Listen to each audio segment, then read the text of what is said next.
So, they left you? Cute. Because what they really did was press the self-destruction button on their peace of mind. Let's talk about 6 dark psychological tricks to make anyone regret losing you. Yes, even that narcissist who thought they were irreplaceable. Let's begin. Trick number 1. Psychological reactance trap. Vanishing is power. Why? Because silence screams louder than any angry text ever could. When you stop responding, when you go completely dark, their brain goes into panic mode. It's called psychological reactance. We hate losing freedom, even if we were the ones who walked away. Suddenly, they'll stalk your socials, reread your old texts. That's the magic of disappearing, without warning, without closure. It keeps them hooked on the unknown. Just don't ever block them. Blocking gives closure. Staying silent without blocking, that keeps them stuck. Watching, waiting, overthinking, exactly where we want them. Trick number 2, cognitive dissonance bomb. That's self-enhancement bias flipped against them. When people see someone they left becoming better, it triggers cognitive dissonance. Their brain can't reconcile why they let go of someone who clearly had potential. Hit the gym, learn something new, dress like your ex never even deserved to see you in sweats. When they see you thriving, confident, independent, leveling up without them, regret hits different. They'll wonder, did I hold them back? And it'll burn a hole in their ego. Trick number 3, the emotional incongruity illusion. Now you have to post something on Instagram, but listen carefully, this part is crucial. Your posts should feel effortless, like nothing happened, like you're the happiest human on earth and break up, never heard of her. Your vibe, bright colors, happy songs, chill captions, nothing sad, nothing deep, nothing healing. And I mean this, don't you dare post a quote, a breakup lyric, a sad story, or even a motivational post. Not even a glow-up quote. It will ruin the entire game.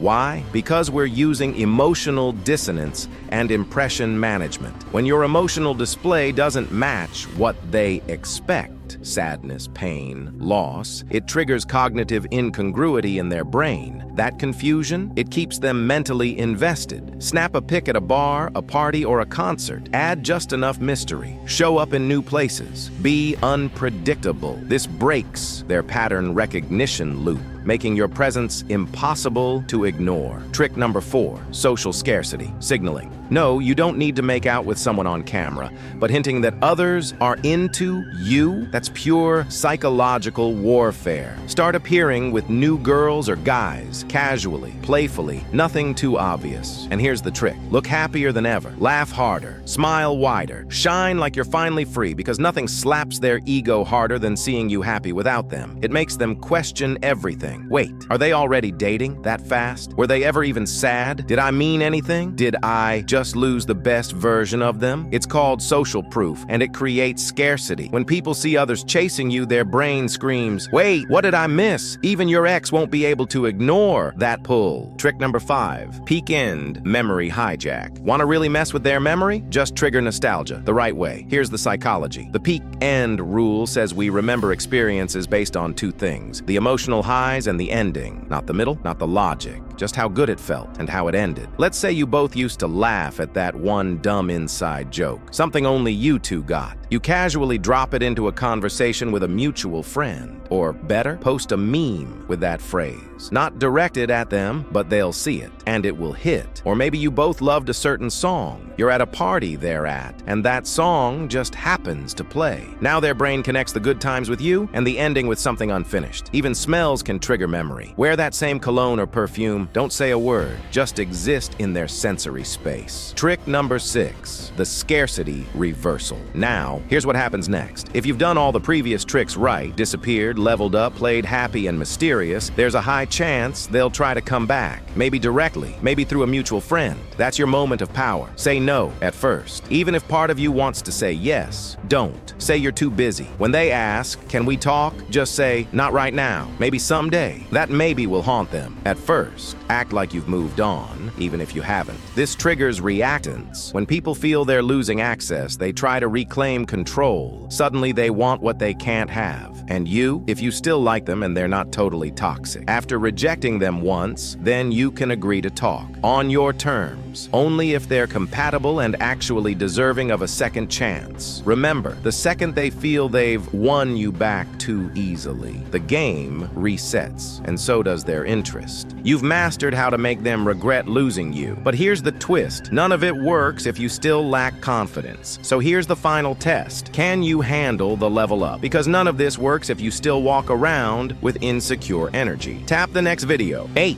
dark psychology tricks for extreme confidence. Or scroll past and let your ex win. Bye!